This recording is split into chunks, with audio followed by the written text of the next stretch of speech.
Hi again. It's been a little while.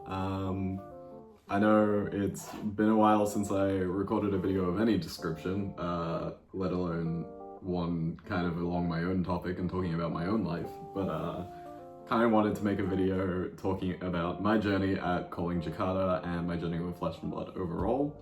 Obviously, I won the event. Still super grateful and still super happy about it. I'm like, it's a week on now. It is the Saturday following the event, I believe. It's definitely been a bit of a strange experience coming home and kind of coming to terms with everything, especially having worked towards something like this for so long. So I kind of just wanted to make a video talking about my journey with Flesh and Blood, kind of give a bit more backstory into my life and my experience of actually winning the calling. So I hope you'll enjoy.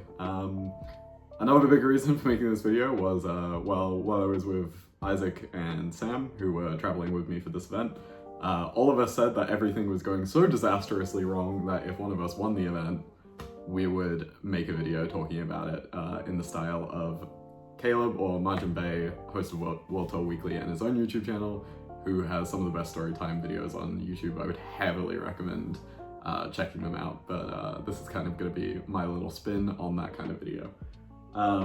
So, obviously, a little bit of backstory on myself. I started playing Flesh and Blood in 2020, I believe, late 2020, early 2021, just around when Monarch was coming out.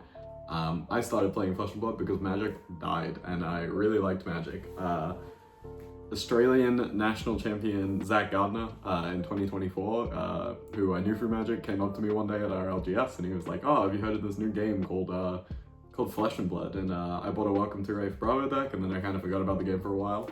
And then Zach said to me, "Oh, there's this calling thing for this game that like we talked about a while ago. Maybe we should go and check it out and try and spike the event." And this was during COVID, so it was obviously very weird. This was also the event that got turned from a calling into a ProQuest Plus, or like a kind of like beta PQ Plus. So we played that event, and then I've kind of just been playing the game ever since. You've seen me kind of go through a really big mix of heroes over the last few years, but I will say all the decks I play are typically kind of fall along the same lines of having very consistent and interesting deck building, and very consistent game plans within the actual game, as well as, of course, high power level decks. A little bit more about me outside of Flesh and Blood. I'm 22. I finished my bachelor's in architecture at the University of Melbourne, where I am from, earlier last year, and then I am technically currently in my master's, also at the University of Melbourne. So yeah, planning to eventually become a licensed architect. That's kind of my other like thing I spend all of my time on, along with this hobby. And then what very little of a social life I try to maintain outside of those two things. How did this kind of happen is a big thing. Obviously, so start of this year, I said I was going to play as much Flesh and Blood as I could. I knew I was on a break from my masters for a foreseeable future. And I decided I wanted to play as much Flesh and Blood this year as I could, and I really wanted to get serious about the game. Obviously, my teammates' kind of amazing performances in Philadelphia at Worlds last year really kind of inspired me to, you know, push on this year and kind of like get on with it and try and see if I could make something out of this, even though I've been playing the game competitively for a while. Last year was a bit of a quiet year for me. I didn't play that many events overall. I think I only played like 3 callings, and they were all pretty close to me, and nationals. And obviously I was a little bit short every time. One thing that I like to talk about a lot is the fact that I've been top 16 of a lot of callings. I've become really close to hitting that top 8 moment. Same with like nationals as well. So I've always kind of just been someone who's like close to making it, but didn't really hit it. So it's pretty unreal to see me go from struggling to make top 8 to hitting the first place on the first go around as soon as you let me into the bracket. But yeah. Obviously I've been playing Kassai for a while. I started playing Kassai at Australian Nationals last year. I came 10th with the deck, only taking 1 loss in CC and 2 losses in my draft portion. Not the biggest draft fan in the world, but you know, it is what it is. And then I came 12th at Calling Sydney, just missing my winning in. And then the same thing kind of at Calling Hong Kong, just before Christmas. So yeah, that's kind of been my journey with Kassai. I played a lot of Pro Quests and RTNs. I won 2 Pro Quests with the deck. I won 1 for Las Vegas and 1 for Yokohama. I didn't win any RTNs on the deck, but I had a really solid performance in season overall. I think I made top 8 of like 4 out of the 6 RTNs I played and lost in quarters every time, which was pretty funny. I like to think I've been like a bit of a leading voice when it comes to Kassai. The guide has obviously been something I work on pretty obsessively, sometimes spending a little bit too much time and adding extra detail, but I love chatting about the deck, and I love chatting in the Purple Discord about the deck especially. My teammates are absolutely sick to death about me talking about the deck, but it really speaks to who I like playing as a Flesh and Blood player. It's incredibly consistent. It's a little bit of an underdog in that people, I think, don't respect it the way they should. And it has an incredibly consistent and powerful game plan into pretty much every kind of deck. It doesn't really have unwinnable matchups other than Tackle Lawson, and basically, you know, you're always going to sit down with a chance with the deck. So yeah, I've really enjoyed playing Kassai. I didn't get to play her at Yokohama other than on the Calling, where I went 6-3. But this actually loops into Calling Jakarta as a whole. I was traveling with Isaac Katsakis, who came, I believe it was 12th at the Pro Tour Yokohama playing Kassai, and he kind of gave me a bunch of help learning the deck in a different way, in a way that I hadn't really explored or thought about. So massive shout out to Isaac, and he was traveling with me at this event playing Victor, and also managed to top 8. And then as well, of course, I had Sam Sutherland, who's been a bit of a non-stop travel companion for me at events like this over the last few years, being from the same place and both enjoying playing the game at the same level. So the 3 of us, originally we weren't traveling together, and that's going to kind of start off our journey. I'm going to talk now a little bit about why we say this calling everything went wrong that possibly could have, except for actually winning the event. So we decided to fly Scoot for this event, which was my call. It was my mistake a little bit, but that's because the flight prices were really crazy when we booked them in February. So I live in Melbourne. It's this wonderful city. It sits on a bay, if you didn't know. I live down southeast here, kind of, you know, a little bit further out of the city at my parents' place, whereas the airport is up here. So bit of a drive every time I want to go. It's about an hour and a half, but it's definitely worth it. So we left Melbourne down here, and we're going to Jakarta. So you might think contextually Jakarta is very close to Melbourne and Australia, but if you'll notice, Melbourne is very much in the bottom right corner of Australia, and Jakarta is, as I understand it, ooh, this is embarrassing. My geography is not showing well here. Jakarta's down here. So it's really not that contextually far away, right? It's basically just the length of my country and then a bit of ocean, and then we're there. Except for you can't really fly direct to Jakarta from Melbourne. So what we had to do was we had to fly over here to Singapore and then fly back a bit to Jakarta, which is fine in theory. Like, it's not that bad. The total trip, it ends up being about 7-8 hours, depending on which way you're flying to Singapore, and then another hour and a half to fly to Jakarta. So we decided to fly Scoot, as I said, and about 2 days before the event, I had not been practicing a huge amount, but I get an email saying your flight has been cancelled and needs to be rescheduled. If you don't, we're just going to reschedule it for you. So originally, Sam and Isaac were going to fly the Thursday during the day at 1 p.m, and I was going to fly on the Friday at 1 p.m. I would get there the Friday night, they would get there the Thursday night, because they were really keen on the side events. I'm not a huge side events guy. I kind of just want to play the calling and like the competitive events, and that's it. That's all I'm really about. But I get this notification, notably just me, and I look at it and I look at the options for rebooking. I'm like, oh, I could just book to the previous day. I'll be on the same flight as Sam and Isaac. It's okay. And I notice I've got like, I do all the rebooking, and then I notice I've got a 12-hour layover in Singapore now. And for those who haven't been to Singapore Airport, it's probably the nicest airport in the world. It's like definitely the one that if I have to be stuck somewhere, that's where I want to be stuck. So I definitely wasn't complaining. There's a Shake Shack there. There's a massive shopping center. I wasn't that mad. And then I like talked to my teammates a little bit about the situation, and like Jin from Snapdragons and Logan were also possibly going to both meet me for dinner there. So I was like, oh, it's okay. So I drove to the airport. I pick Isaac up on the way because we were on the same flight there on the Thursday. I'm like, oh, I had to move my entire day up by like an entire day. Oh well. And we're driving there, and then we meet Sam at the airport. We get food. We're about to get on the plane. And then Isaac's looking at his boarding pass and he goes, wait, if we land at 7:05 and our next flight's at 7:25, there's no way we're gonna make that in time. And then Sam and Isaac look at their boarding passes, and it turns out they've been rerouted to the exact same flights I have, which means we're all on the 12-hour layover in Singapore, which none of us were particularly thrilled about, but I was a little bit happy to have company on the way. So we end up all, doing this 12-hour layover in Singapore. I get dinner with Jin. We ended up booking a hotel room at the actual Singapore airport and sleeping there for about 6-7 hours, I would say, of our layover, after doing a little bit of walking around and shopping in the shopping center. And then we get on the flight to Jakarta.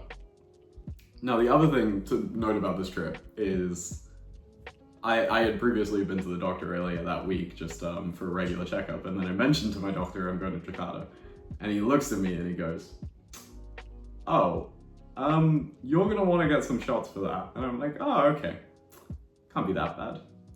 I ended up getting 4 shots for the trip to Jakarta, and I'm not gonna lie, I'm not a big needles guy, but I was not really prepared for it. Ended up costing quite a lot too, which I wasn't expecting.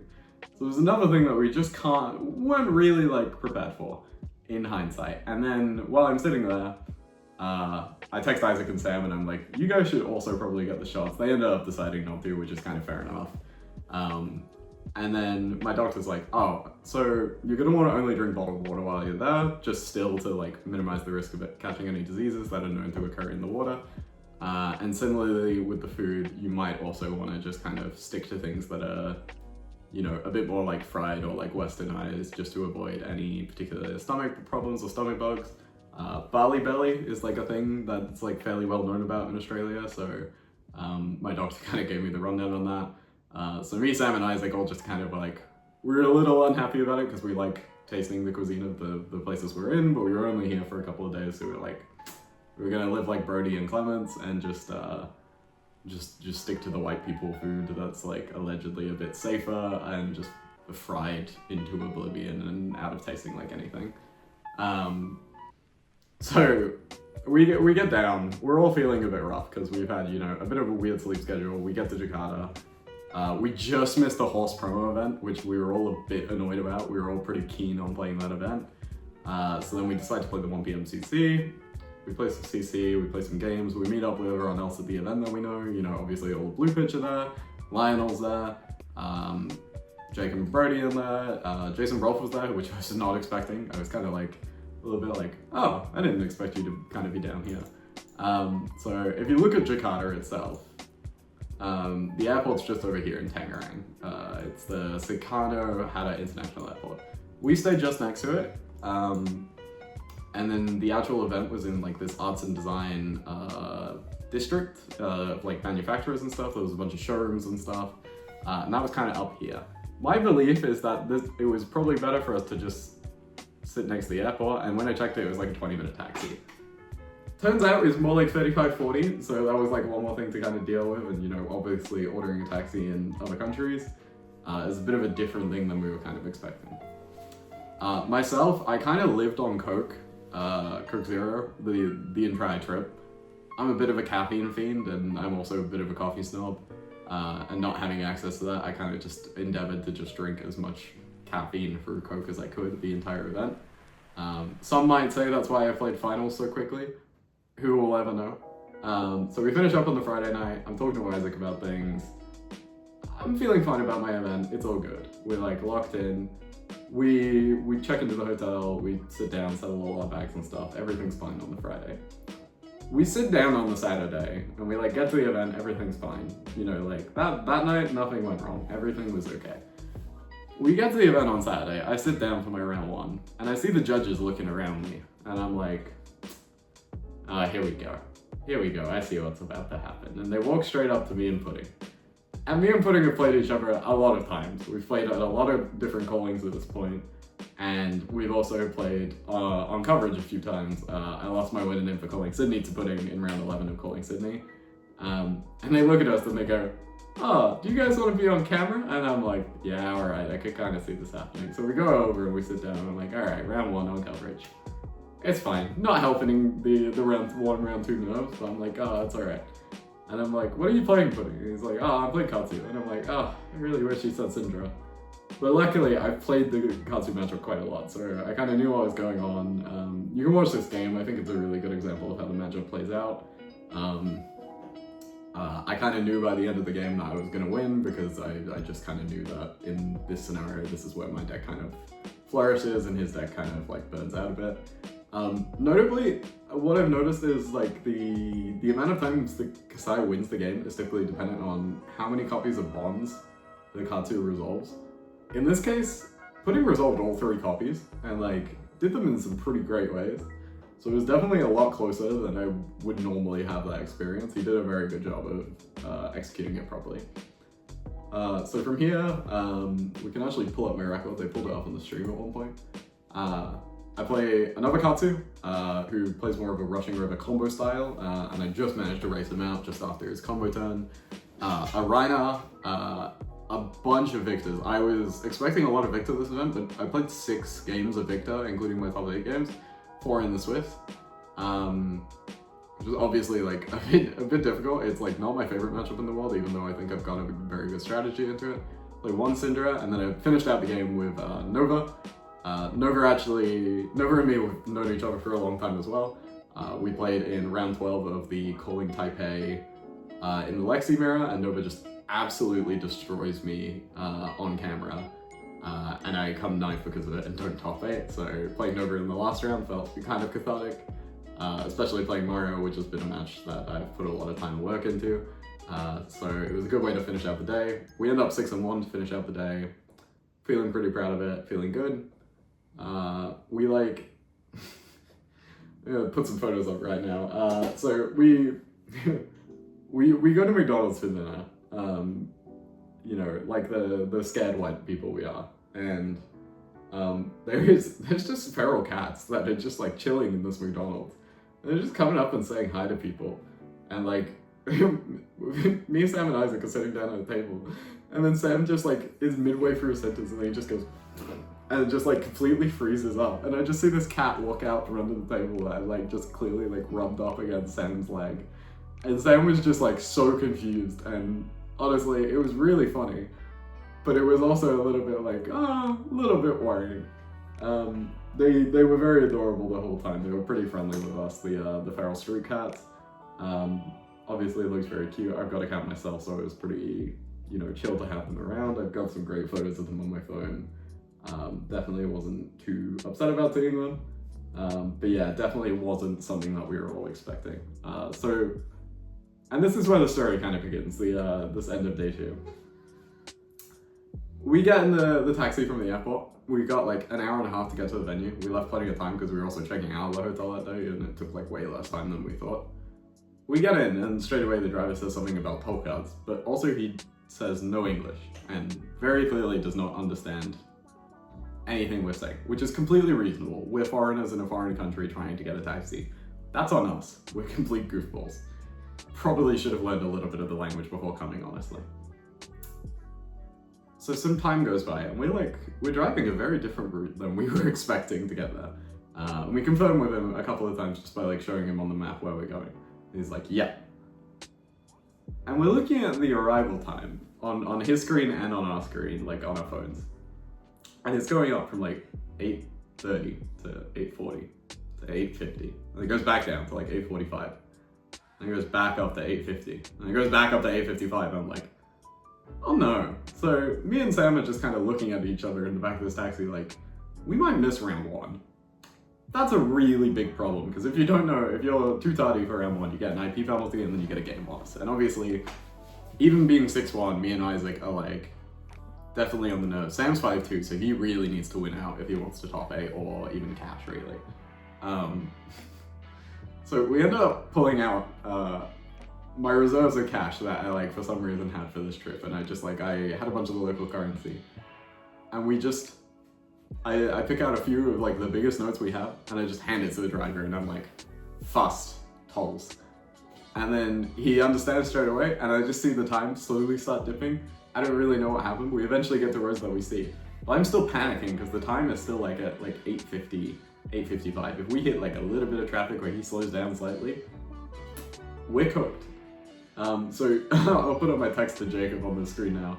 I actually text Jacob and I say, hey, can you tell the judges and like see if we can get any kind of extension because it's round 1 or anything? And Jacob's like, yeah, I'll go do it. But you can see in my text messages, I'm very, very panicked at this point. And Sam's freaking out, Isaac's freaking out. We all look a bit feral, because we've been eating nothing but like fried food, and I've been drinking liters upon liters of Coke. I was also having some of the worst anxiety of my life this morning, because I already stress before round 1 of every day. It's just like a thing I do. And I drank like about 2 liters of Coke that morning before getting in the car. And the amount of caffeine in my bloodstream, plus like the anxiety, I was freaking out a bit. I was not sitting down in a good way. But taxi driver clutched up and we ended up getting there at 8:45. It was definitely like a bit worrying. Sam ended up like getting breakfast for him and Isaac sent to the thing. I didn't want to eat because I just wasn't feeling good. So we... This is another really funny thing. I'll try and see if I can get this photo from Sam. But whenever we needed to order food and we wanted it to get there at the same time, we were always like later than the driver who was bringing the food to the venue. So we started using the door handles behind the Reinar banner outside the venue. And whenever we would order food and they would get there before us, Sam would just tell them, just put it behind Reinar. So Reinar was just guarding our food for the entire event until we actually got to the venue. The photos are really funny. I could not like stop laughing whenever Sam sent me a photo and it was just like sitting behind, hanging off the door handle behind Reinar. So we said hi to Reinar pretty much every morning at the event. There's also a great photo I took at the start of the event with the Kassai one, which I try to get whenever I see one. So we go in, I'm playing against David Yao, round 1, who I mapped out everyone in the 6-1 bracket that I could play. Literally the person I wanted to play against the least, because he was playing Victor, but also he knew my whole deck list because he played Nova last night. Because I played against Nova last night, so I was a little bit worried about that. We play our game, David just hits a filthy, like, visit the gold main to say make 8 might, send a big attack, I like block a little bit, then comes in for 18 with Golden Sun, and then pummels it to 22. And my life total drops from like 19 to 5. I didn't get to raise an army that game, the game ended too quickly. I think I over leveraged my hand a little bit and I could have just like kept a bit more life and I might have been okay, but David got there on that one. And I'm sitting down and I'm like, the anxiety's gone, I'm just like chilled now. So I actually think David beating me there might have been the best thing for the timeline. And then I play Kieran and I'm like, oh god damn it, not another Victor. We play a bit more of a chill game. Just kind of close it out with Raised an Army. It's kind of exactly how I wanted the game to go, and I'm feeling really, really stable. I then played 2 more Marios. I found out after the first one I played, Odie, that I was going to be locked, and I was like, oh, amazing. I finally did it. I finally hit the top 8. And then me and Rio played like a really chill, really fast, like aggro Mario Kassai game to end out. We're just playing, we both know we're just playing for seeding because we're both locked, and we're just like having a really friendly, like good time, chatting back and forth. So then it's upon this time that we realize, oh, it's hitting like 1:30 p.m. We need to leave. I said at the start of the day that I think roughly as long as we leave by 5 p.m, we should be okay. It's not that expensive to book another flight back, but we really don't want to miss it. And obviously we don't want to fly by ourselves because that would be a bit sad. Isaac ends up making top 8. I end up making top 8. Sam falls a little bit short and makes top 16. So we all cashed at least. 2 of us top 8'd, so we were pretty thrilled already. Pretty happy with the performance. I have a word with the judges and I'm like, hey, can we get top 8 going straight away? Because 1/4 of top 8 needs to fly out, like, and probably leave at 5. So I play a really fast game against David again. This one, his roll was just a bit not as good. And I think I did a better job of blocking out and executing the game plan. I feel like I had a good idea of what the game plan was when I started this tournament, and then by the end of the tournament, I felt like I was really proficient at executing it. And that kind of manifested in like my quarters rematch against David. So I finished him out, and I was like, sick. We go to semifinals. I'm playing against Jason. Obviously, this game is on stream. I made a couple pretty obvious puns in this game. The really obvious one was when I cracked a gold after playing a Trollog and then drew Spoil the Wall straight away. I was rushing pretty bad, but luckily Jason kind of got a bad read on what I was going to do, so I managed to execute my strategy without too much disruption. And then I played my finals against Nova, and just before I leave, Sam and Isaac wish me good luck, and they run to the airport. And I could not blame them at all, because when we started finals, it was 4:30, and I said we need to leave by 5. And then I did the math again later, and I was like, as long as we leave by 6, should be okay, theoretically. If we leave at 6, and we like run, and when I say like run, I mean like really run through the airport, should be okay. Flights are always late, it'll be okay, as long as I leave by 6. Me and Nova finished our game at 5:30.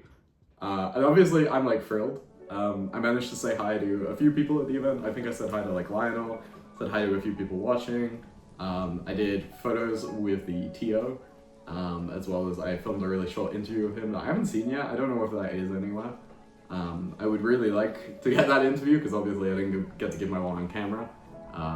Just because it accidentally got communicated to me that there wasn't an interview for some reason.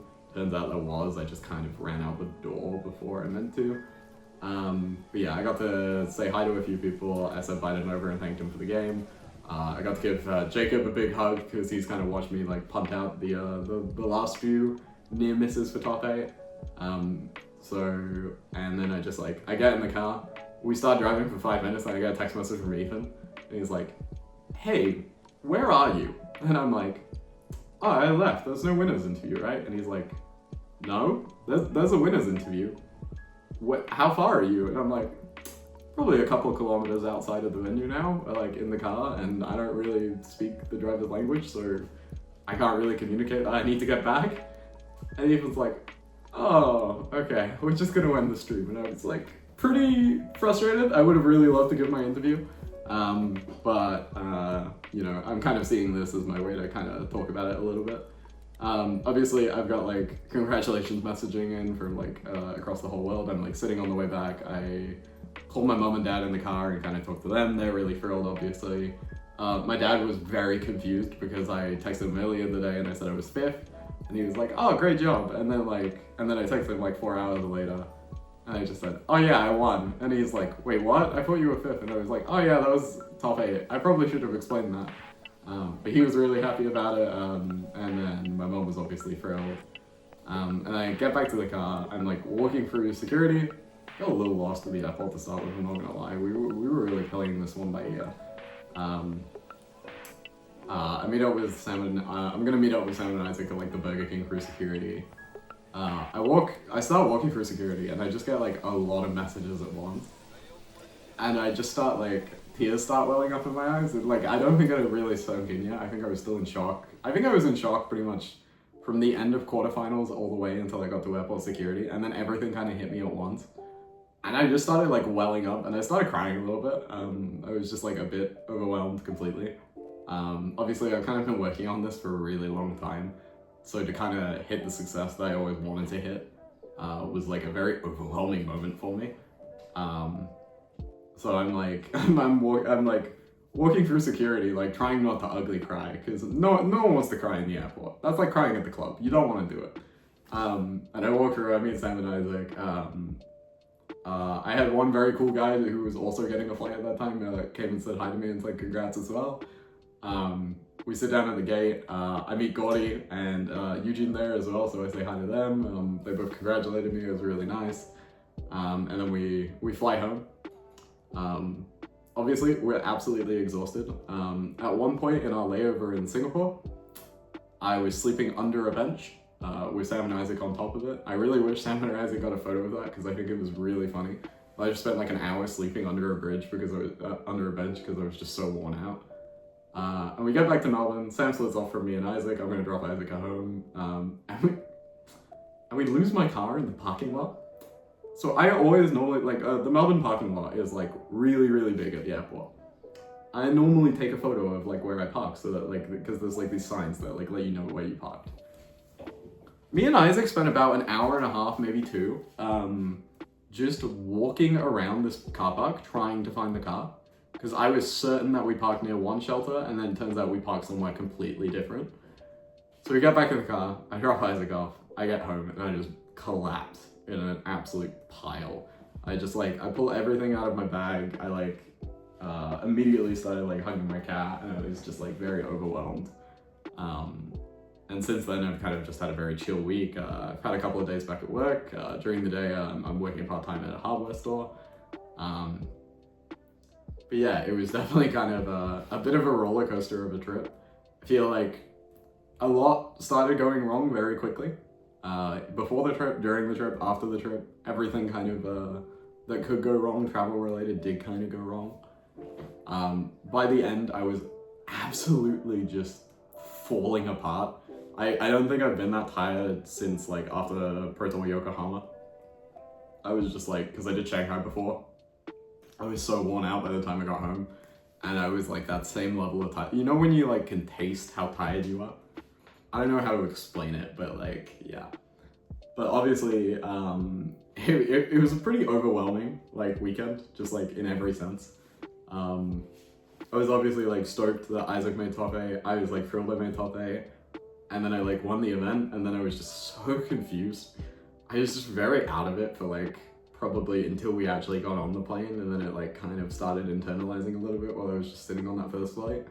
And then by the time I got home properly, it kind of sunk in, and I was kind of pretty thrilled, and I've kind of just been riding that high all week. My team was obviously absolutely thrilled with me.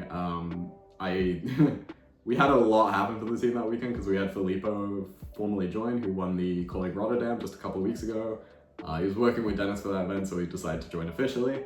And then we had Runaway split up, so we got Reese back, who used to be on the team and is now on the team again, which I was super stoked about because I loved working with Reese at Osaka, and I was very excited that when he came back to the team as well. And then obviously, you know, we won the event, so we were pretty thrilled. It's been an amazing time for the team itself. Yeah, it's really just been very overwhelming. Obviously, like, massive thank you to everyone who's kind of supported me along the way, everyone who sent me a message afterwards. The amount of people, and I think this was really the thing that got me while I was in airport security and just turned me into a waterworks. The amount of people that like I've met in the last 4 years of playing Flesh and Blood and like supported me throughout all of these events was just completely overwhelming. I was just like not expecting it, but I got messages from literally every country that Flesh and Blood is legal in, just completely like sending me a message saying congratulations. I had a lot of people who texted me and were like, congratulations on finally hitting the top 8, and then they texted me again 3 hours later and they were like, congratulations on winning the event, and I was like, what? Like, it was so like unexpected as well. I just like the amount of like people just I wasn't expecting it in the slightest, and it really made me kind of reflect on like the last 4 years of my life has really been chasing something like this happening, and kind of getting everything I kind of wanted in one day, but also getting to reflect back on all the, you know, the friends and the memories and the insane travel stories I've kind of had like in the last few years. It was really like, I don't know, I'm just so grateful for all of it. That's really all I can say. And even you guys, like everyone who supported me on my Metafy has obviously made my life like playing this game so much easier. And obviously like people who like watching the YouTube videos, that's just something I like doing for fun. The reason that there's been a little bit of a downturn on the channel lately has just been I've just been more interested in making like more fun videos. I felt like I was pumping out a lot before Yokohama, and I was trying to record during Yokohama, but I was just exhausted. Like it just became like, it was something I was trying to do for fun on top of everything else, and I was like, I can do 1 or 2 things here. I can like focus on the game, or I can try and make sure that I'm giving 100% for myself and my teammates. So I ended up deciding to kind of turn off the camera about halfway through that process and just focus on the event. But I will really try to kind of keep things going and keep videos coming out, especially videos like this where I'm kind of just talking about experiences, and try to keep you guys in the loop because I do really enjoy making these. But yeah, I think that about wraps it up. That's everything I really can say about this event. Massive thank you to all my opponents, massive thank you to everyone in Indonesia for having us silly foreigners in the country just like running about like idiots. Massive thank you to Sam and Isaac for coming with me, Jacob, Brody, Jason, like everyone who was at the event and was just super friendly. And then obviously massive thank you to all of my friends who weren't there as well, like the people like Dylan Thompson, Paul Van Heysel, Evan Herndon, Yazgaz, like everybody coming and just, you know, sending me a message and stuff was really thrilling. And then of course I have to shout out the Melbourne Fab community. They are the people who kind of made me the person I am today, and growing up with them has kind of been the highlight of my my life so far. So that about wraps it up. If you want to know more about the Kassai deck and that I played and why I played it, and what changed between Yokohama and Jakarta for me to play the deck, that's all kind of outlined in my Metafy, along with all of the sideboard notes I used, all of the game plans I used, everything. That Kassai guide has like genuinely, I reckon, hundreds of hours of like hours put into it from me. Like it is literally like also my own notes. Whenever I like make a new deck profile or I'm working on a deck for an event, I just clone the profile that I'd last made off my link with all the sideboard notes, and then I work on it, and then typically I'll make an event update straight afterwards. It is one of the most updated guides on the platform, I'm pretty sure. And I know a lot of people have kind of managed to win events and progress and stuff in their own local things and help them reach their own goals from the exact same guide that I kind of work off. So yeah, I hope you guys take advantage of that. Massive thank you to the team. Obviously everything I do kind of revolves around the team at this point in my life. So massive thank you to everybody for putting up with my insane amount of talking about stupid C tier hero that carried me to a Calling win. But yeah, thank you to everyone overall. If you want to see more content from Snapdragons and me in particular, just subscribe to the channel. I really am like trying to be a little bit more active than I have been the last month on here, but I definitely want to keep this kind of momentum going. As for when next time you'll see me, I couldn't make Calling Sao Paulo this week. I was very, very, very tired when I got back, and I just need to sort out so much. But what I will say is you will definitely be seeing me at Australian Nationals, Melbourne Battlegrounds the weekend after, and then of course Pro Tour Las Vegas the weekend after that. You will probably be seeing me at the Calling Bangkok. I think there is a very, very high chance I'm going to that. And then Calling Kyoto is actually my birthday weekend in October, so I think you will definitely see me for that one and probably see me around Japan after that. And then of course I will be at World Championships Paris, and of course, what's the event after that? Calling Sydney on my way home. Obviously, kind of, you know, when it's only a 2-hour flight away from my house, of course I'm gonna be there. So thanks for watching, guys. I really appreciate it. I hope you enjoyed this little insight rambling about the Calling Jakarta and everything that kind of went into winning it. So I hope you enjoyed. Thanks.